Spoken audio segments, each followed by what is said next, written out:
Every day, people ask for help or small favors in English. Being able to respond naturally makes your conversations smoother and more confident. In this lesson, learn how to agree or refuse politely using simple phrases like sure, of course, no problem, or I am sorry, but. Each phrase has a slightly different tone, but all help you sound polite and friendly in any situation.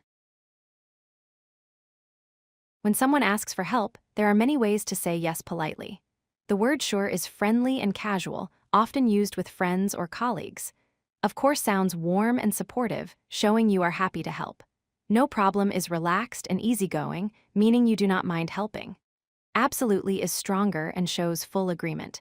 Choose the one that best fits your relationship and how formal the situation is. Here are some short examples to better understand how to accept requests.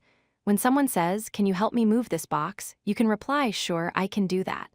If a person asks, "Could you send me the report?" you might say, "Of course, I will send it right now."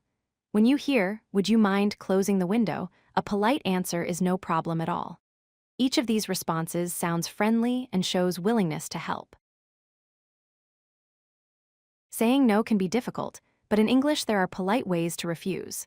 The phrase, "I am sorry, but," is a gentle way to say no while showing respect. You can also say, "I would love to, but," which expresses that you want to help but cannot. "Unfortunately, I cannot," is polite and honest. Maybe another time keeps the conversation friendly and shows that you still care. The key is to sound kind and respectful, not cold or abrupt. Listen to a few natural examples of saying no politely.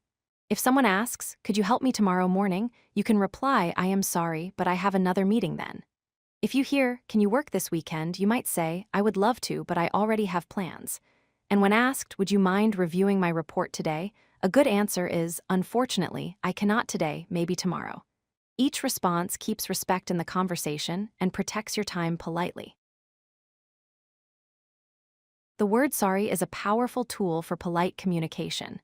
It helps soften your message and shows understanding toward the other person. For example, if asked, "Can you cover my shift tonight?" you could say, "I am really sorry, but I have to take care of something urgent." The emotion behind sorry shows empathy, so even when refusing, you still sound friendly and caring. Always keep your tone natural and kind when using it. Tone is very important when responding to requests. How polite you sound depends on your relationship and the situation. With close friends, you can use short and casual answers like sure or no problem. With coworkers or classmates, phrases like of course or I would love to, but sound appropriate. When talking to a manager or a client, it is better to use more formal responses like, "I am sorry, but I will not be able to." Matching your tone to the relationship helps you sound natural and respectful. You may not always be available to help right away, but you can still offer support later. If someone says, "Could you check this for me now?" you might reply, "I cannot right now, but I will look at it after lunch." This type of response keeps a positive attitude and shows willingness to help when possible. It avoids rejection and keeps communication open and friendly. To respond politely to requests in English, remember a few key ideas. Use a friendly tone when accepting. Be clear but gentle when saying no. Add sorry to make your message softer. Offer alternatives if you cannot help immediately. And always match your language to your relationship and situation. Being polite is not just about the words you use, it is about how kindly and clearly you say them. If you like this video, hit that like button and don't forget to subscribe.